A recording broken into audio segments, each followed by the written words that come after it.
Hello guys, இதுதான் வந்து பார்த்தீங்கன்னா பிசிபி. ஸோ ஸ்மால் சைஸில் வந்து எல்இடி பிசிபி. இந்த எல்இடி பிசிபி எல்லாமே வந்து எப்படி பண்ணுறதுன்னு தான் நான் உங்களுக்கு ஃபுல் வீடியோ வந்து பார்க்க போகிறோம். இந்த பிசிபிலாம் வந்து ஃபைனலாக நான் ஹெடர் பின் கனெக்ட் பண்ணி முடிச்சுட்டு பார்த்தீங்கன்னா நமக்கு 1 2 3 4 5ன்னு வச்சுருக்கேன். இது ஒவ்வொன்றும் நான் உங்களுக்கு வந்து டெஸ்ட் பண்ணி காட்டுறேன் பாருங்கள். குவாலிட்டி செக் பண்ணுறதுக்கு ஆல்ரெடி என்கிட்ட ஒரு கிட் இருந்துன்னு இருக்குது. அந்த கிட்டில் இருந்துன்னு நான் ஒவ்வொன்றா சேஞ்ச் பண்ணுறேன். இந்த கனெக்டரை வந்து ஃபஸ்ட்டு இன்செர்ட் பண்ணிடுறேன். இன்செர்ட் பண்ணதோடனே எனக்கு வந்து ஒயிட் கலர் வியூ ஆகுது. அடுத்து வந்து பார்த்தீங்கன்னா எனக்கு ப்ளூ கலர் வியூ ஆகுது. இங்கே பாருங்கள் எவ்வளோ பவரோட வியூ ஆகுதுன்னு சொல்லிட்டு. அடுத்தது வந்து பார்த்தீங்கன்னா உங்களுக்கு க்ரீன் கலர் தான் நான் வர வைக்க போகிறேன். ஸோ இதுதான் வந்து பார்த்தீங்கன்னா க்ரீன் கலர். இது ஒவ்வொன்றும் ஒவ்வொரு கலரும் ஒவ்வொன்றுன்னு குறிக்குது. ஸோ ஃப்ரண்ட் அண்ட் பேக் நமக்கு எரியுதான்னு சொல்லிட்டு நம்ம செக் பண்ணி பார்த்தாச்சு. இப்போ லைட் வந்து நான் ஆன் பண்ணுறேன் பாருங்கள். ஸோ இப்போ பார்த்தீங்கன்னா உங்களுக்கு தெரியும் இந்த எல்இடி ஒர்க் ஆகுது. அடுத்து நம்ம வந்து டபுள் பிசிபி கனெக்ட் ஆகி எடுத்து பார்ப்போம். இங்கே பார்த்தீங்கன்னா உங்களுக்கு தெரியும் வியூ ஆகுது அழகா.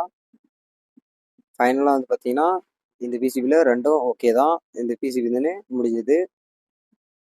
அடுத்து வந்து பார்த்தீங்கன்னா 3 பிசிபி. இந்த 3 பிசிபி நமக்கு வந்து எல்இடி பிளிங்க் ஆகுதான்னு பாருங்கள். ஃபஸ்ட்டு இதுன்னு ஓகே. அடுத்தது வந்து ரெண்டாவது. ஸோ ரெண்டாவதும் இந்த மாதிரி கனெக்ட் பண்ணிடணும். இதில் ப்ளஸ் மைனஸ் பார்த்து நீங்கள் கரெக்டாக கனெக்ட் பண்ணணும். நீங்கள் ப்ளஸ் மைனஸ் மாற்றி சேஞ்ச் பண்ணி நீங்கள் கனெக்ட் பண்ணிங்கன்னா உங்களுக்கு எல்இடி வந்து பிளிங்க் ஆகாது. இதில் பார்த்தீங்கன்னா தெரியும் அழகாக நமக்கு டபுள் சைடு பிளிங்க் ஆகுது. இது வரைக்கும் எந்த ப்ராப்ளமும் இல்லை. எல்இடி பற்றி தெரிஞ்சுக்கோங்க. எல்இடினா வந்து லைட் எமிட்டிங் டயோடுன்னு சொல்லுவாங்க. லைட்டை வந்து எமிட் பண்ணக்கூடிய ஒரு டயோடு தான்.